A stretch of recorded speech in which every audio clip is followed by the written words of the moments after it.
परमात्मा परमेश्वर तो सर्वव्यापी है। ईश्वर शब्द का अर्थ होता है ईशिता, शासन करने वाला, नियंत्रण करने वाला, कंट्रोल करने वाला, ये ईश्वर शब्द का अर्थ होता है। तो यहां पर इस शरीर में रहने वाले आत्मा के द्वारा ही ये शरीर अनुशासित होता है, इंद्रियां अनुशासित होती हैं, जितने कार्यकरण हैं सब उससे अनुशासित होते हैं। तो भगवान कहते हैं कि इस शरीर में रह करके इसके इंद्रियों को, अंतःकरण को अनुशासित करने वाला जो इसका स्वामी ईश्वर जीवात्मा है, वह जब इस शरीर को छोड़ करके दूसरे शरीर में जाता है तो इस शरीर से मन और 5 ज्ञान इंद्रियों को उसी प्रकार से लेकर के जाता है जैसे वायु एक स्थान से वहां के आशय से गंध को लेकर के दूसरे स्थान पर पहुंचा देता है। जैसे वो क्रिया बड़ी सूक्ष्म है, अदृश्य है, देखी तो नहीं जा सकती लेकिन अनुभव की जा सकती है, उसी रूप से भगवान कहते हैं ये क्रिया है बड़ी सूक्ष्म लेकिन अनुभव की जा सकती है। इस बात को यहां पर भगवान ने बताया है, गृहीत्वा एतानि संयाति वायुर्गंधानि भाष्या।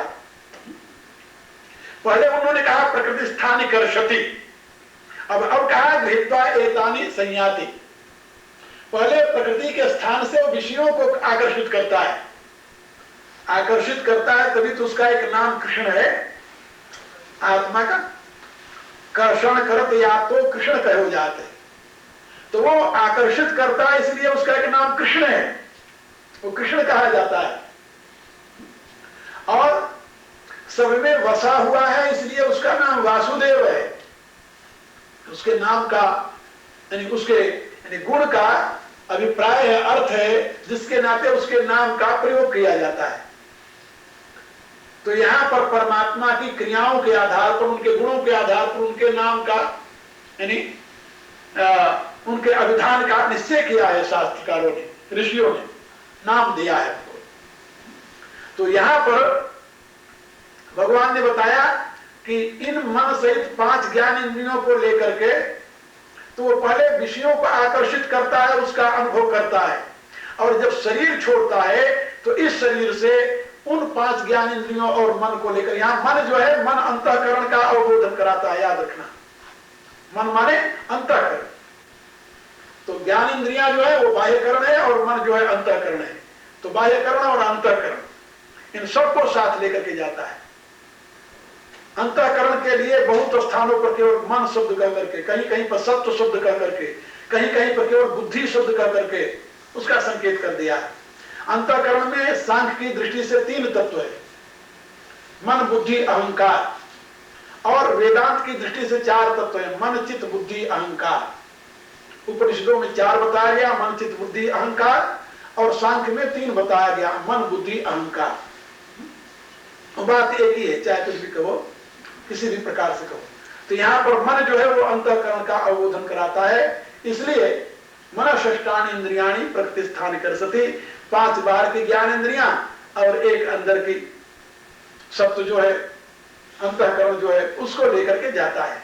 कहा और 5 कर्म इंद्रियां, कहा 5 कर्म इंद्रियां नहीं ले जाता, वो तो 5 कर्म इंद्रियां तो वहां प्राप्त होती, वो तो मटेरियल इंस्ट्रूमेंट से बनी है, वो मटेरियल है, फिजिकल जिसे कहते हैं, हाथ पांव मुख मल मूत्र के द्वार, ये फिजिकल है, समझे? इनको लेकर नहीं जाता, वो केवल ज्ञान इंद्रियों को साथ लेकर जाता। मनःषष्ठानि इंद्रियाणि प्रकृति स्थान कर्षति, और जहां ये जाते वहां ये 5 अपने आप दूसरे शरीर में उपलब्ध होते हैं, क्योंकि दूसरे शरीर में इसी प्रकार से उपलब्ध हो ऐसा तो है नहीं। मनुष्य शरीर से यदि मुंह को लेकर जाए वो, तो पशु के शरीर में जो मुंह मिलेगा उसको कैसे फिट होगी उसकी। मनुष्य शरीर का पांव ले जाए तो पशु के शरीर में कैसे फिट करेगा वो, वहां तो उसकी कोई उपयोगिता नहीं होगी ना। इसलिए जिस योनि में जाएगा उस प्रकार के। लेकिन ये जो सुनने की शक्ति, देखने की शक्ति, चखने की शक्ति, स्पर्श करने की शक्ति, सूंघने की शक्ति है, ये 5 ज्ञान इंद्रियां हैं।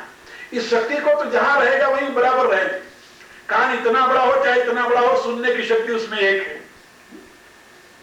तो कर्म इंद्रियां जो हैं ये शरीर से संबंधित हैं, इसलिए इनको ले जाने की जरूरत नहीं होती, ज्ञान इंद्रियों की जरूरत होती है, क्योंकि वो सूक्ष्म है और उनको लेकर के दूसरे शरीर में प्रवेश कर जाता है। और दूसरे शरीर में जब प्रवेश करता है तो वहां पर क्या करता है भगवान आगे दूसरे श्लोक में उसको समझाएंगे। अब उस 9वें श्लोक की व्याख्या कल होगी। आज याद रखो, शरीरम यद अवाप्नोति यच्च अपि उत्क्रामति ईश्वरः गृहीत्वा एतानि संयाति वायुर्गंधानि इव वाशयामास। जैसे वायु गंध को लेकर के, उसके आवाज से गंध को लेकर के दूसरे स्थान को जाती है, इसी प्रकार से वह आत्मा मन सहित 5 ज्ञान इंद्रियों को इस शरीर से खींच करके अपने साथ दूसरे शरीर में लेकर प्रवेश कर जाती है। ये भगवान ने आज के श्लोक में समझाया। ओम भृगुवः स्वः तत्सवितुर्वरेण्यं भर्गो देवस्य धीमहि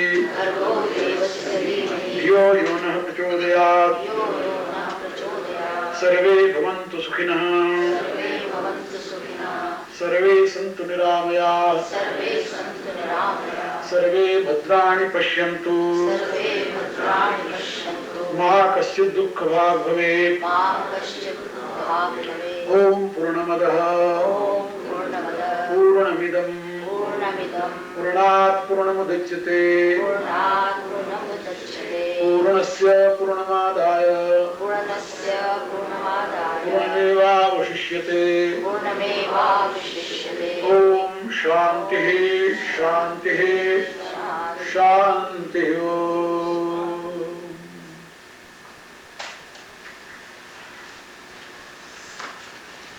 श्रोत्रं चक्षुः स्पर्शनं च रसनं घ्राणं च अधिष्ठाय मनश्चायं विषयादस्य।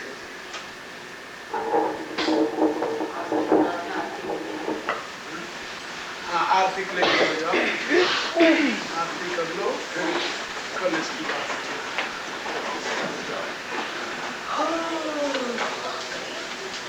मेरे प्रभु